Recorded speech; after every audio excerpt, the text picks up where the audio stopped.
way back when, we got started on all this crazy stuff with a look at Photoshop's auto correction options. You saw we had 3 commands. We had auto tone, auto contrast, and auto color. And if you recall, I mentioned that there were some new features and new options inside Photoshop CS6 related to the autocorrect options. And that's what I want to show you in this exercise. What we have are new autocorrection features for 3 of our adjustment layer types. Specifically, those 3 types are brightness contrast, levels, and curves. In other words, what we've been seeing in the previous exercise with our adjustment layers, we can now combine with the auto correction tools that we have available inside Photoshop as well. So it's sort of the best of both worlds. We have the auto correct, and then we also have the higher end adjustment layers and levels and curves and things like that. So oftentimes, by the way, what will happen is you'll apply one of these auto correct commands, let's say auto contrast, for instance, and it serves as a great starting point, but you'll want to tweak and fiddle and adjust further on your own, right? And that's really what we can do now inside Photoshop CS6. So we're combining adjustment layers and these higher-end color correction tools, curves and levels, with the autocorrect options that we have available too. Let's go and check it out here. So what I'm going to do inside the layers panel, give me just a second. I still have the 2 adjustment layers kicking around from the previous exercise. So I'm going to grab them and just toast them by clicking on the trash can icon down at the bottom there. There we go. Starting all over again here.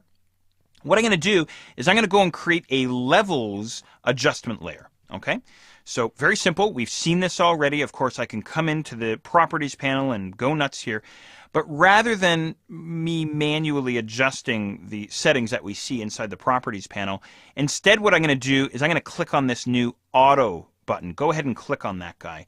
And what will happen is Photoshop will do its best. It'll sort of analyze the luminance levels inside the image, and it'll do its best to give you a decent result. Okay? Now again, this is our starting point. So in other words, what we've done here by clicking on auto is we've activated Photoshop's auto correction options. We've asked Photoshop to use its auto correction commands. Now, which command is it? Is it auto contrast? Is it auto tone? Is it auto color? Well, let's go and see what's actually going on here. So give me a second. I'm just going to undo. You can hit Control or Command Z or use your edit menu. That's fine. Rather than clicking on the auto button, what I'm going to do is I'm going to hold down Alt or Option and click on the auto button. And that brings me into this new dialog box, Auto Color Correction Options. And notice we can choose our algorithms. There's 4 of them here. We have Advanced Monochromatic Contrast, which is the first guy there, which is the same as Auto Contrast, by the way. Our autocorrect auto contrast, that is. We have Enhanced Per Channel Contrast. That's the same as Auto Tone. We have Find Dark and Light Colors. That's the same as Auto Color. And then we have this new guy inside Photoshop CS6, Enhance Brightness and Contrast. He's the default, by the way. Okay? So in other words, what I can do is I can come into this dialog box and I can say, you know what? I really like the results that Auto Tone gives me. So I'm going to go and choose this guy, Enhance Per Channel Contrast, which is the same as Auto Tone. Right? I could certainly do that. Or I could use one of the other options if I'm so inclined. Find the one that works for me, or I can stick with the default. If I stick with the default, then what I can do, so I can get in here and tweak and adjust to my liking, to my specifications, right?